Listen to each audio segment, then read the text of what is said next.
Hello everyone, Mallamma కన్నీరు ఆలయం చూడ్డానికి అయితే వచ్చాము. లోపలికి వెళ్ళే ముందు ఎంట్రన్స్లోనే గోశాల ఉంటుంది. ఎవరైనా ఫీడ్ చేయాలి అనుకుంటే చేయొచ్చు. అండ్ లోపలికి వెళ్తుంటే అటు ఇటు స్టోరీ ఎక్స్ప్లెయిన్ చేసేలాగా మల్లమ్మ విగ్రహాలు అయితే అరేంజ్ చేశారు. స్టోరీ ఏంటి అంటే మల్లమ్మ చాలా కష్టాలు పడుతూ ఉండేవారు.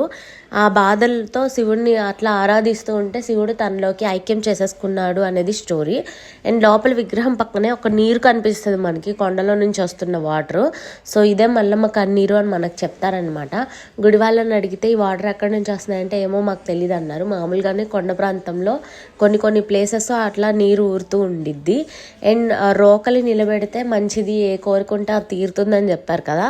అందరూ ఇట్లా నిలబెట్టి ఒక గుంటలాగా ఫామ్ అయిపోయి మీరు ఏ షేప్లో పెట్టినా అది నిలబెడుతుంది.